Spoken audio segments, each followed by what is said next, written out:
Hello, my name is Marc Jeffrey, and you are listening to episode 13 of the Marc Jeffrey Podcast Show, brought to you by MPC Solutions.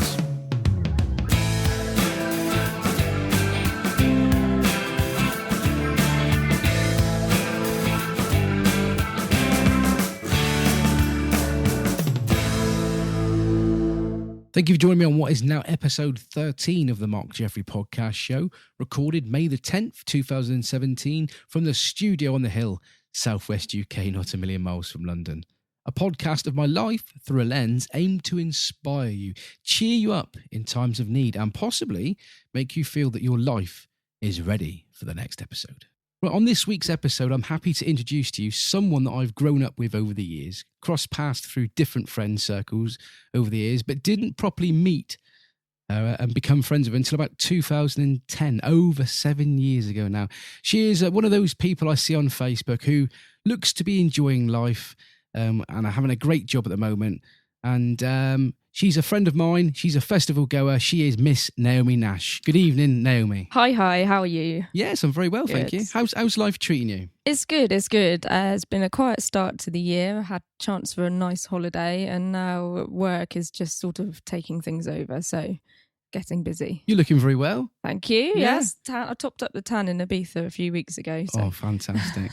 So, I mean, it's quite funny because my podcast is at that stage now where we see people, family and friends, lots on Facebook, etc. People ask me, you know, who have you got on next week's podcast? And this week I was asked, who have you got on this week's podcast? And I said, Naz. And they were like, oh my God, what, Prince Nazim, the boxer? I was like, no. They was like, what, the rapper, Naz? I said, no, it's Naomi from Carrington. And they were like, oh, okay. And didn't really seem to be bothered. But me personally, having you on this podcast is a big deal. It's great to have you on board. And we're going to have a good old chat tonight. And I'm really looking forward to that. So last week I had Dan Howell from Mr. Rich and the Caretaker in. And afterwards we went down the pub. And can I just say, my week has been a total mess. Since going down the pub. That's what alcohol midweek will do to no, you it was nothing, on a school night. No, it was nothing to do with alcohol.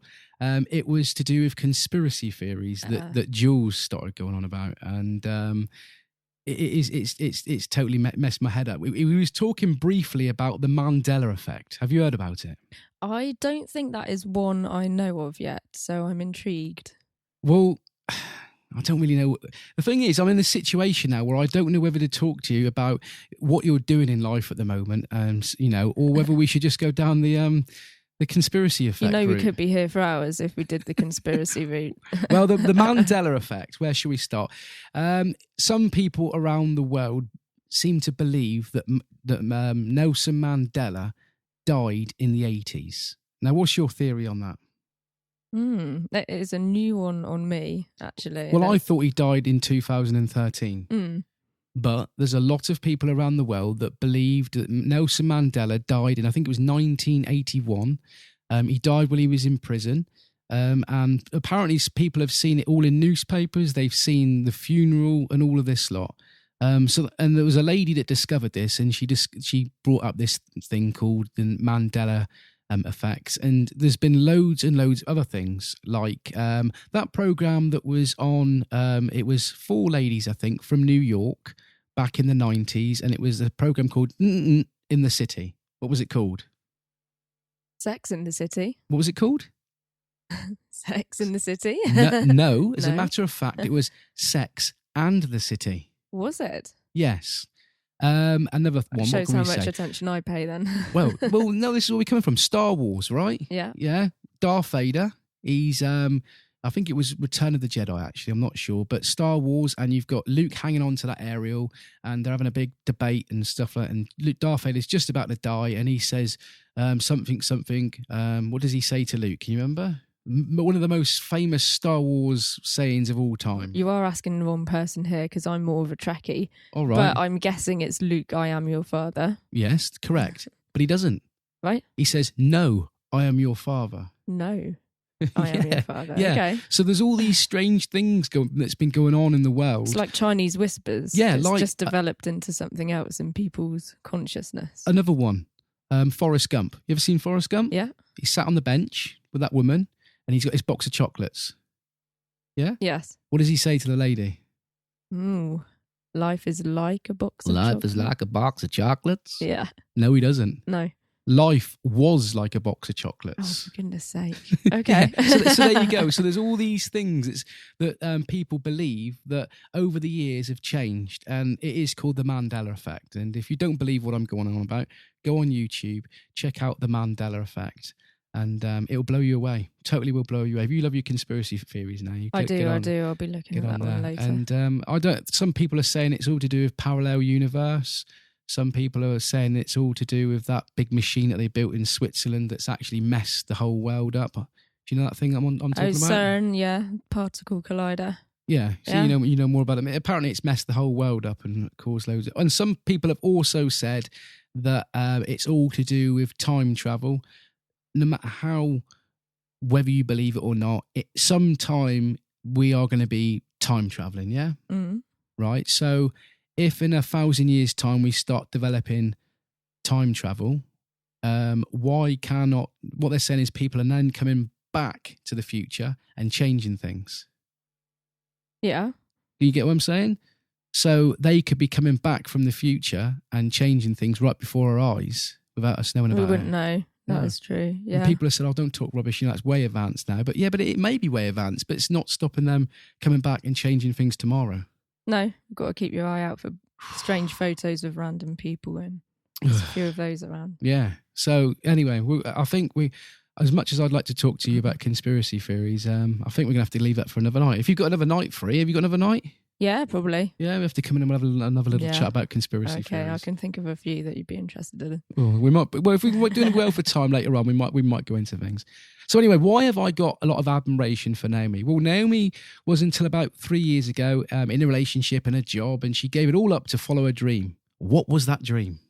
The dream was to really get back into some sort of music. I did a course years ago at DBS in Plymouth, which was like a introduction to studio engineering. How long ago was it you done that? Oh, probably 2001. So what was you doing up until recently then? What was the boring job that you gave up? Well, I've always I've done so many jobs, it's ridiculous. But the most recent one was a wedding manager at sort of nice golf clubs. The most recent one being St. Mellion.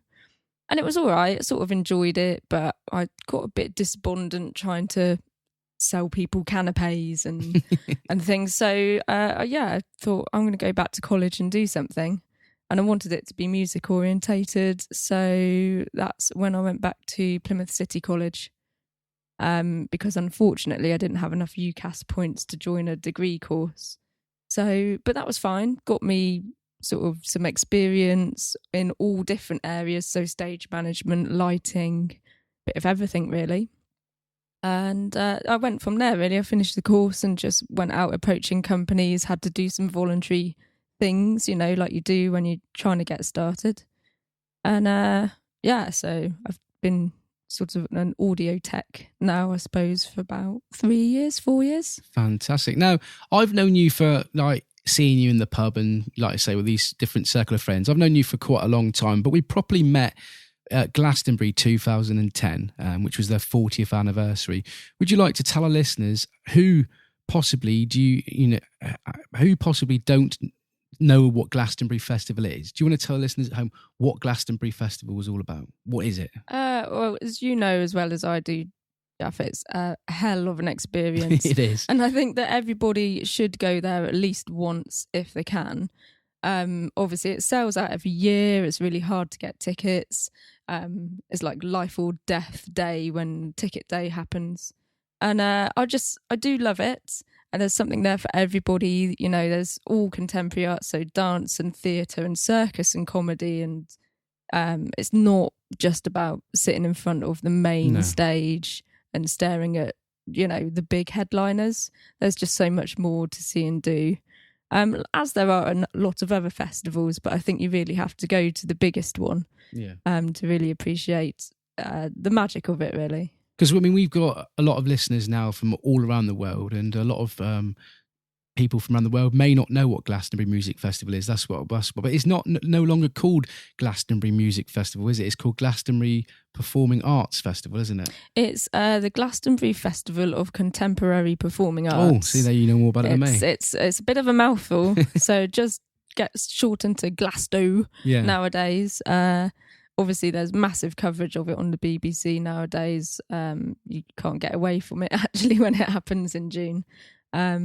So yeah, I think it's a definite experience if you're into festivals or just into any sort of arts, really. And like you say, tickets go on sale in October. And I don't know about you when you're trying to get tickets, but I've got like 3 or 4 laptops all lined up. I've got about 3 mobile phones in my hand. It's like refresh, call, refresh. And then you get in there and you start typing your details and you're like, I've got tickets. And then boom, all of a sudden you get booted off and you want to smash the thing up. It's a frightful time of year for anybody who's keen to go. I've actually acquired tickets for our whole group via a complete stranger on a forum before. I remember that was 2013, wasn't it? I think so, yeah.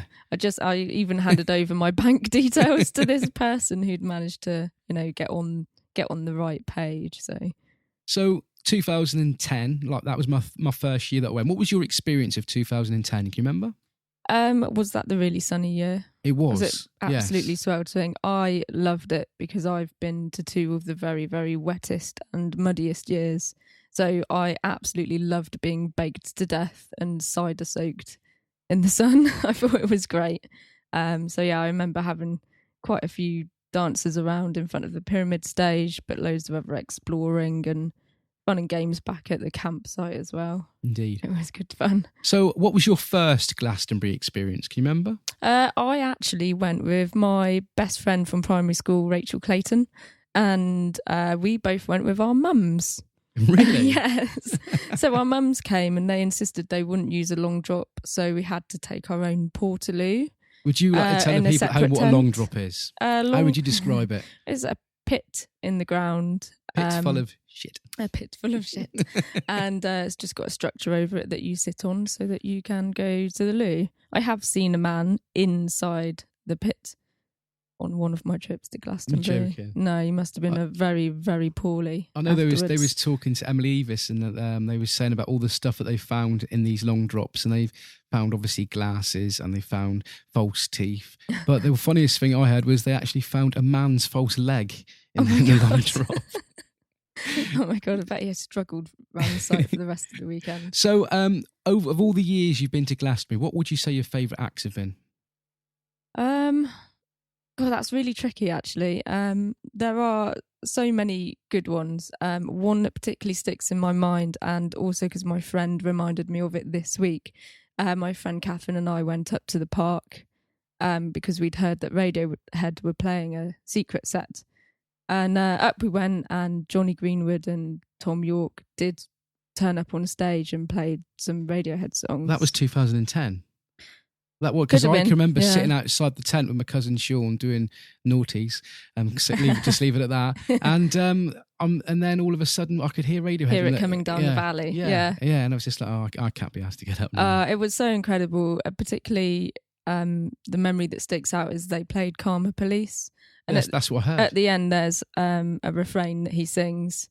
And then they stopped the song, but the crowd carried on singing and singing and singing. So they picked up the song and started playing again. And it was just like one of those proper goosebumps moment. I probably even shed a tear. It was super cool. So, like I said, I think that was 2010. That was the first time that I went. Mm-hmm. And I had a bit of a break then because 2012, I think, was a rest year. Yeah, it was. No, 2011 was a rest year. 2012, I didn't go because we had little babies and stuff like that, I think it was. And then 2013 came round and I decided to go. And what did you remember about this year? You remember 2013?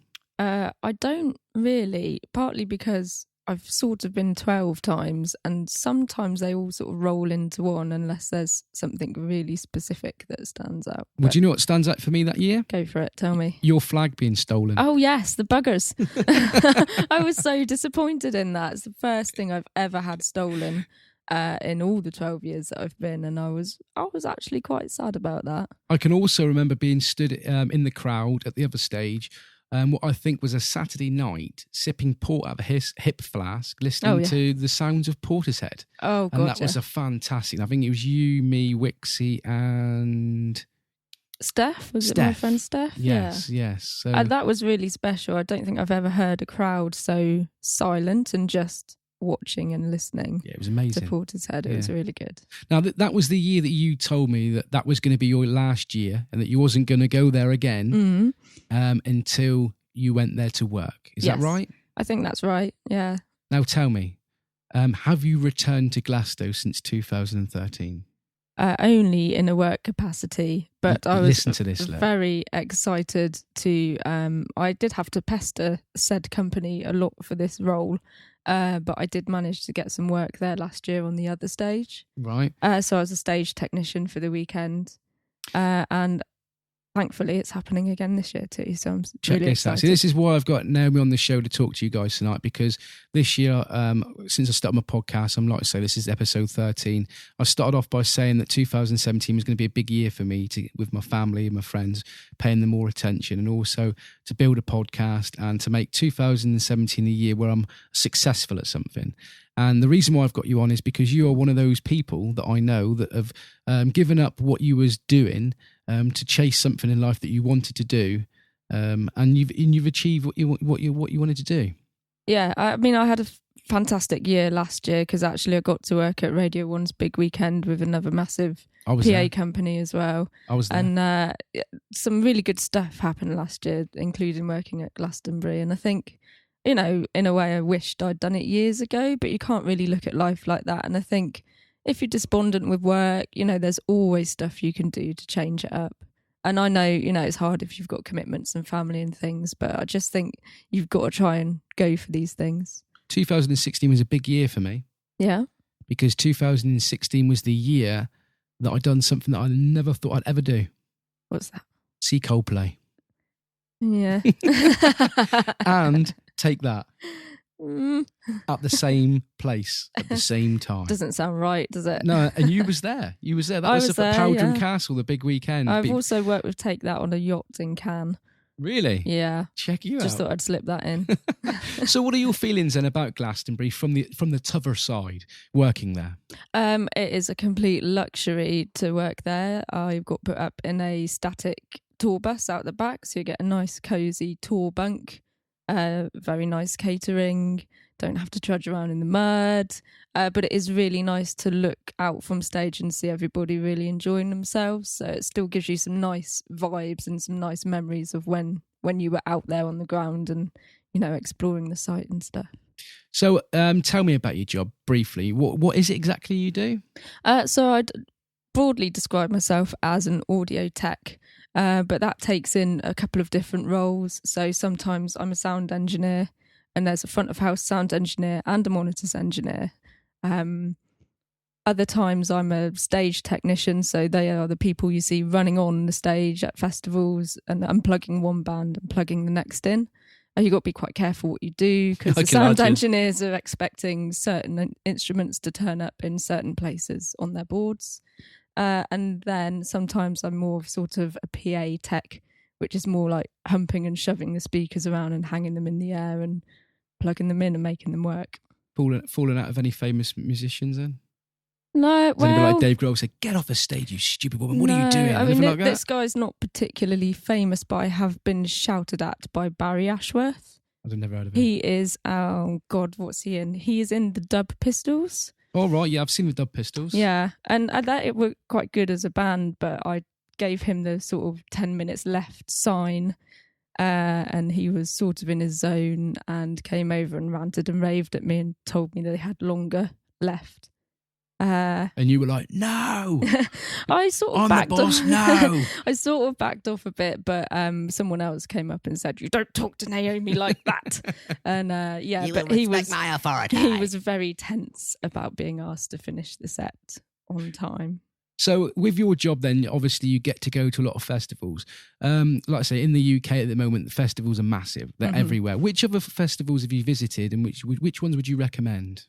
To be honest, because of the sort of companies I've worked for more recently, a lot of the festivals are more of a folk festival vibe. So they're not often the sort of festivals that I think most of my friends that I know would want to go to, but I really highly recommend them because actually folk isn't all about accordions and playing spoons and stuff. They're actually really nice environments to be in.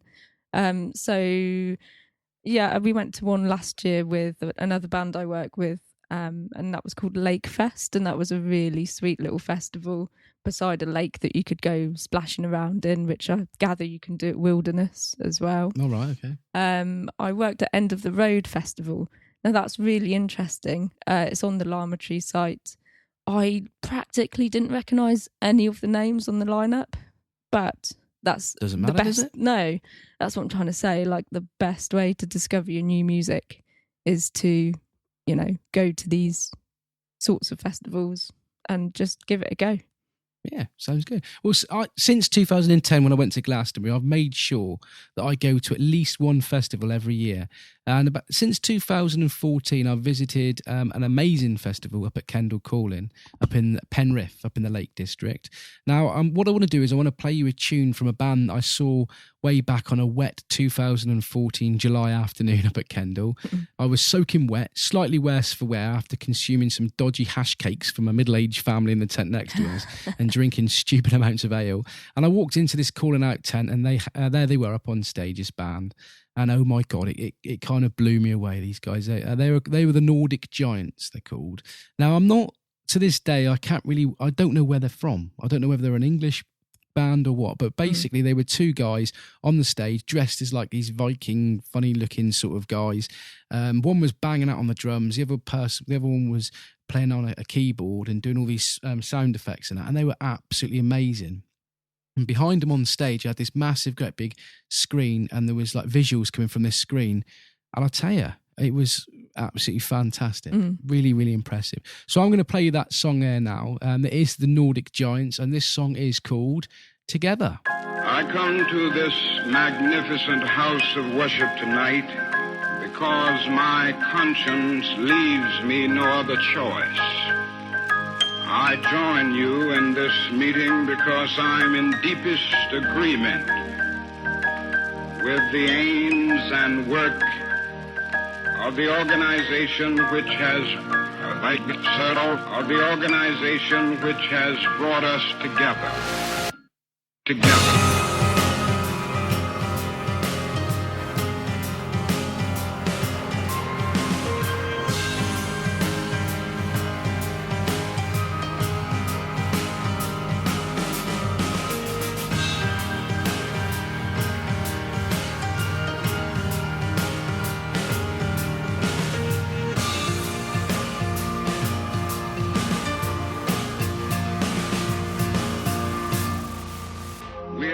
Must undergo a radical revolution of values. We must rapidly begin the shift from a thing-oriented society to a person-oriented society, when machines and computers, profit motives and property rights are considered more important than people. The giant triplets of racism, extreme materialism, and militarism are incapable of being conquered.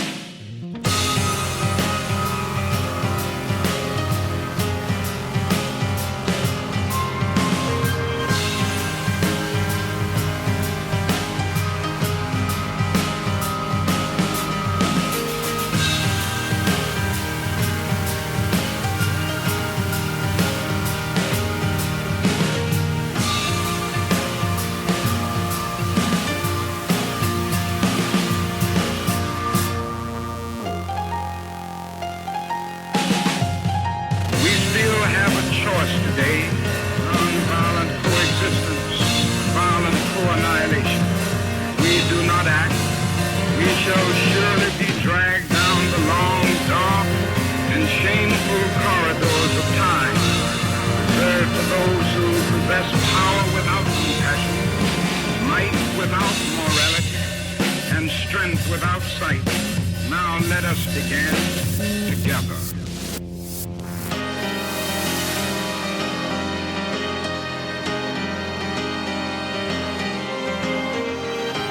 An invisible book of life with a lost opportunity.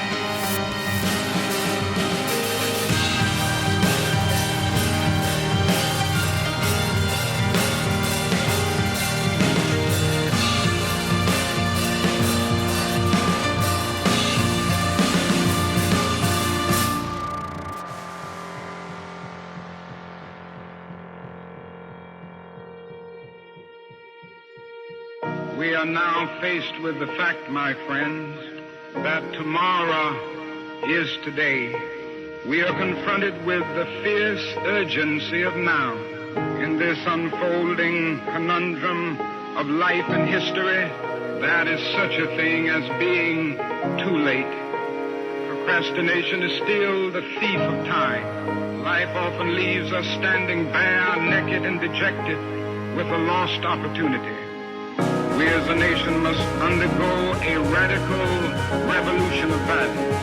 We must rapidly begin the shift from a thing-oriented society to a person-oriented society, when machines and computers, profit motives and property rights are considered more important than people. The giant triplets of racism, extreme materialism, and militarism are incapable of being conquered together.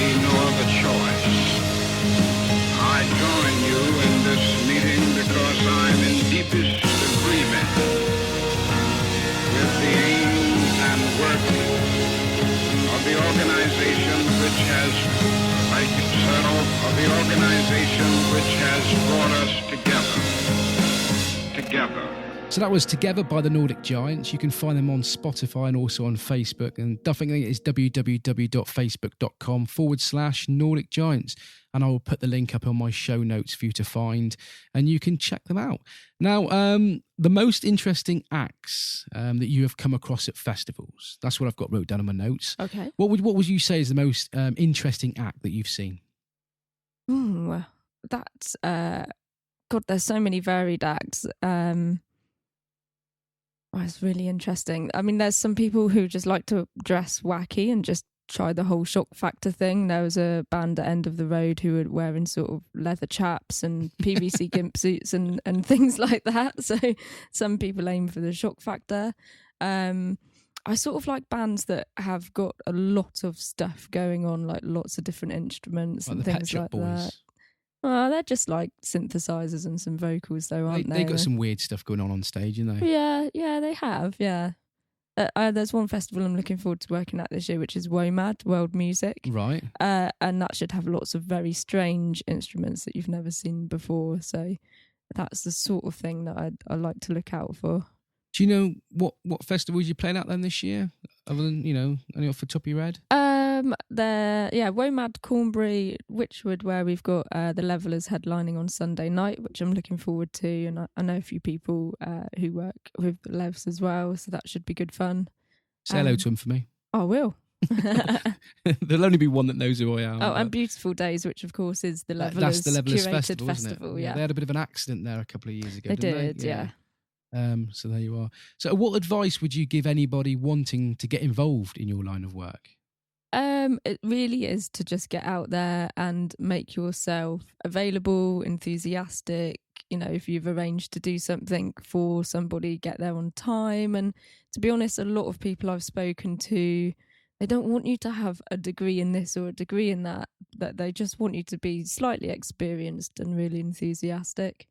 So I think just get out there, contact people, make yourself available and reliable, and people just start to spread the word. It's very much a word of mouth, sort of who you know industry.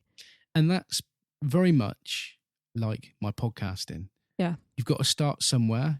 Don't wait around for somebody to come and find you. You've got to get started. You've got to get out there. Got to get stuck in, yeah. You've got to work hard, and you've got to be continuously putting yourself out there, getting people to recognise you. And I think it's pretty much like that in the whole music industry, isn't it, really? Yeah, absolutely. Yeah. So where do you want to be in 10 years' time? Oh, that is a good question. I'm really, really keen to get on a few more big tours. So in 10 years' time, I'll be 46. So I probably don't want to be touring too much by then, but I would have liked to have a few big ones under my belt and seen a bit more of the world. And then probably I'd just like to find a nice little venue to work in around the corner and chill out there for a little bit. Which band would you like most to work with? Or have you already worked with them? No, the one I would like to work most with, there's sort of two actually. One is Radiohead, obviously. I knew you was going to say that. But they do, I mean, they're so well established, they actually have their own crew. They don't often get other crew in from different PA companies and stuff, so that's quite a closed shop. I'd also like to work with Queens of the Stone Age, and I know a few people who have, so if that opportunity does come my way, I'll be incredibly happy. That's the one of the Colonel King's favourite acts. That is. Is it now? No, apparently he was. I always knew he had good taste. I was talking to like Jules and Dan after last week after the show, and he said they were down the town hall in Callington. Oh Colonel yes, King I was saw last he week, was there, and I missed it. But apparently he had a right bad one because all the Callington boys were all drunk and just basically making his life a misery. Oh man, let me find my surprised face. So, like I say, which we've talked about what festivals you would like to work with and what bands you would like to tour. I want to talk to you again about Kendal Calling. 2015, I interviewed the director and band organizer Andy Smith. And it was for an interview that I'd done on NCB Radio when I was working for NCB Radio. And I asked him which band at 2015 did he recommend that I looked out for. And he replied with a band who he saw that were playing at the Isle of Wight Festival when he was over there. And a band that they're actually from the Isle of Wight. They are called the Plastic Mermaids, and it was a Saturday afternoon, I think, in 2015. It was tipping down with rain, and they were playing at the Calling Out stage. And this is another band that I want to play for you, Naomi, and it's Plastic Mermaids, and the song is called, I think it's called. I'll get back to you on that one. We'll play the song and I'll come back to you. Go for it. Forgive me, I've forgotten what the song's called. How professional. Would you trade your lifetime for a new one? You who stared at the sun for too long. Would you be a dear and fetch the medicine? We will wait for the moment the skies cloud over and we all get swallowed up inside a supernova. I sometimes wonder if I'd go under the wheels just to see how it feels.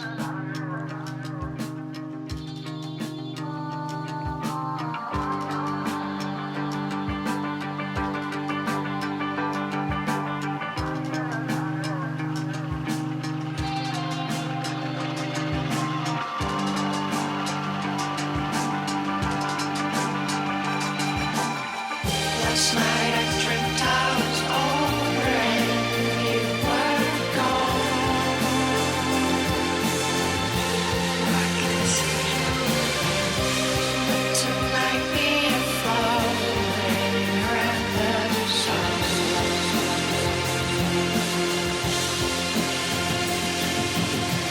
Last night I dreamt I was older and you were gone.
So that was Plastic Mermaids, and the song was called Painted Lady. What do you think of that? Yeah, I quite like that. I like the way it's quite sort of string-led, string arrangements and stuff. The vocal for me is a bit sort of squeaky and out there, and I guess if all of their stuff's like that, then that's quite a good identity because it's made me remember them now. You want to check them out? Check them out. I'll have a look. You can find them on Spotify. You can also find them on Facebook under Plastic Mermaids. And yet again, I will put the link up to some of their stuff on show notes, on my show notes. Check it out. So there we go. I think that's about it, Naomi, to be honest with you. Awesome. Thank you very much for coming in and I was going to say playing with me, but paying me a visit. I can't even read right. And we haven't even talked about conspiracy theories. Oh no, maybe that's a show for the future. Do you want to quickly run through a few that I've found here? Just quickly. We've got about another 5 minutes. Okay. I'm sure it'll be fine. All right, go People for it. don't mind me rabbiting on for a little bit longer. 9/11. What do you think Oh my about God, that? it's the biggest conspiracy going. Bearing in mind there's a lot of American listeners that listen to my show. Yeah, no, I mean, I have a big issue with the way that things are portrayed by governments and by media who support said governments. And for me, it is so full of coincidence that it's unreal and definitely worth further investigation. Even if you're just only vaguely interested in it, it is intriguing the amount of coincidences and things that had or haven't been recorded from that period. Yes. I think I agree with you totally on that, and I think we could talk for about a whole podcast on 9/11. What about JFK and the assassination?